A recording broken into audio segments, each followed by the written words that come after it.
madiwani majimbo ya Chato Kaskazini na Chato Kusini. Ndugu wanahabari, kati ya tarehe 28 mwezi wa 11 2025 na tarehe 30 mwezi wa 11 2025, TAKUKURU mkoa wa Geita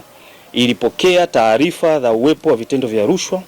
vilivyoshukiwa kuwa ni vya rushwa vilivyofanywa na Mheshimiwa Corneli Lucas Magembe, mbunge wa jimbo la Chato Kaskazini, kwa kushirikiana na Mheshimiwa Frank Leonard Francis aliyekuwa diwani mteule wa kata ya Mganza. Uchunguzi ulithibitisha kuwa viongozi hawa waliwakusanya madiwani wateule 20 wa halmashauri ya wilaya ya Chato katika hoteli ya Lake Zone iliyopo jijini Mwanza na baadaye Serengeti Palace Hoteli iliyoko mji mdogo wa Katoro Geita, kwa lengo la kuwashawishi kwa hongo ya fedha, chakula na malazi madiwani hao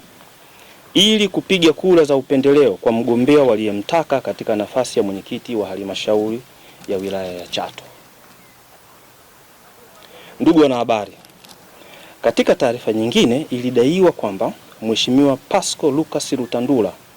mbunge wa jimbo la Chato Kusini, kwa kushirikiana na ndugu Bartholomeo Christian Manunga aliyekuwa diwani mteule wa kata ya Bongera na Mheshimiwa Josephat Elias Manyenye aliyekuwa diwani mteule kata ya Bwera, katika kuwania nafasi ya mwenyekiti wa halmashauri ya wilaya ya Chato, walituhumiwa kujenga ushawishi wenye vitendo vya rushwa kwa diwani mteule wa kata ya Muungano Mheshimiwa Njile Charles Mboligo kwa kumpa hongo ili kujiondoa katika kinyang'anyiro cha uchaguzi ili kumpatia ushindi wa wazi Bartholomeo Christian Manunga katika uchaguzi wa nafasi ya mwenyekiti wa halmashauri ya wilaya ya Chato. Ndugu wanahabari, kufuatia matukio hayo, ofisi ilianzisha uchunguzi na kubaini uwepo wa vitendo vya rushwa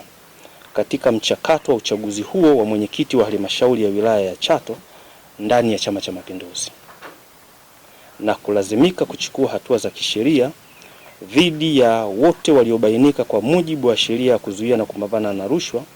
sura ya 329 marejeo ya mwaka 2023 kama yalivyofanyiwa marekebisho na sheria namba 11 ya 2024, ambapo watuhumiwa wote tajwa hapo juu wamefikishwa mahakamani leo tarehe 9 mwezi wa 3 2026. Kesi hizi mbili zimesajiliwa kwa shauri namba 5100/2026 pamoja na shauri namba 5096 ya 2026 mtawalia.